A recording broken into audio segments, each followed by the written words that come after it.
Law enforcement and intelligence agencies across the federal government are assembling operation centers in preparation for Election Day. This includes the FBI's command center at its headquarters in Washington. The deputy assistant director of the Bureau's criminal division said today the operation is, quote, more robust now than it's been in previous years. More partner agencies are here, and we started the command post sooner.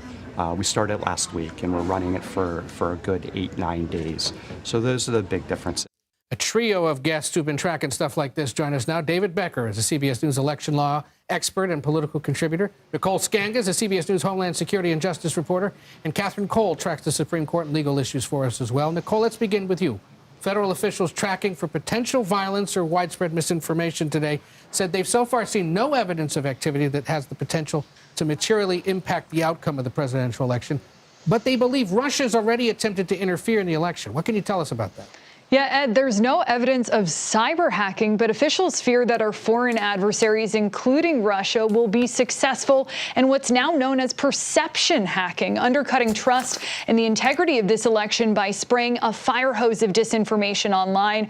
We've seen Russia post fabricated videos just last week, one purporting to show Haitians voting illegally for VP Kamala Harris. Of course, not true. And today, a number of fabricated videos mimicking news organizations and officials circulating online, spreading false information about security threats ahead of Election Day.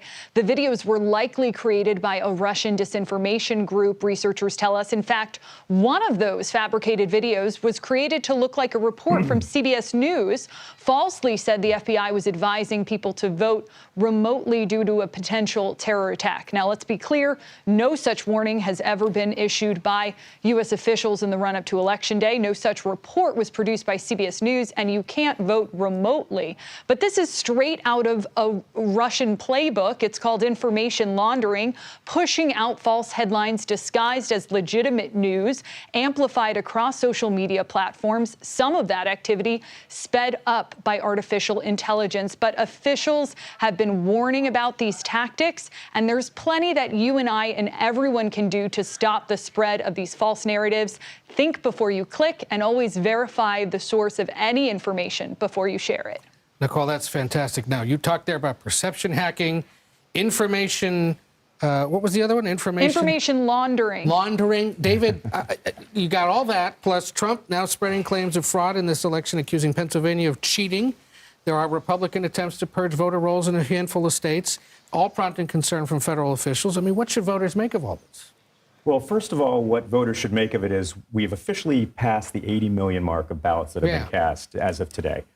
And in all of those 80 million ballots that have been cast, we haven't heard of any kind of significant fraud in any way, no safety concerns, not even many lines, quite frankly, except for maybe the last day of early voting when people put it off to the last minute. And that's remarkable. That's going to almost certainly be about half or more than half of the turnout already. So the good news is things are going smoothly despite all of this disinformation. But as you noted, even the former president is out there spreading false claims of fraud. He brought up this claim that there were 2,600 ballots that were allegedly forged in Lancaster, Pennsylvania. What actually happened is there were about 2,500 voter registration forms that were flagged and caught by election officials, and they weren't processed until those that could be confirmed were confirmed. That shows the process is working, actually. But instead, we're getting those claims made at rallies. They're then amplified, in this case, by Elon Musk and others. Often Trump senior advisors who were on the program earlier. Exactly. Yeah. And this is doing the work that Nicole was talking about of our foreign adversaries in many cases, who are trying to get us to distrust our process and trying to get us turned on our fellow citizens. So, Catherine, then what legal recourse does the U.S. have if foreign or American actors are accused of unlawfully impacting the election? Yeah, I mean, this happens, but we do have tools. We are not defenseless when this happens. When it comes to foreign actors, what that can look like is targeting sort of how that information enters the country. So the Justice Department can bring criminal charges against Americans who get caught up in propagandizing. There was a big indictment involving Russian propaganda earlier this year.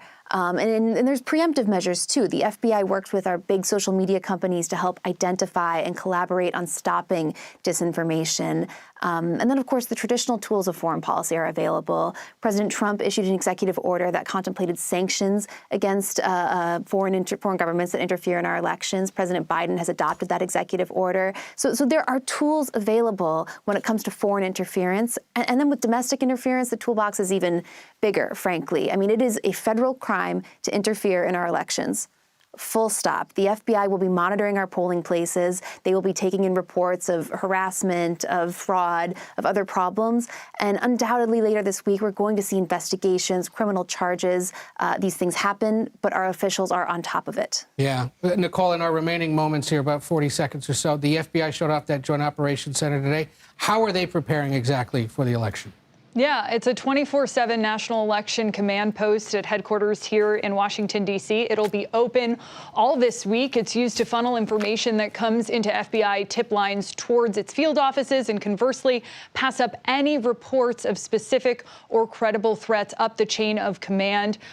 Notably, they say that the FBI CISA says that our election security landscape is more complex than ever. They also say we're more prepared than ever as federal law enforcement, as the U.S. government, to take on the sort of vast array of threats and challenges facing us in the run-up to Election Day.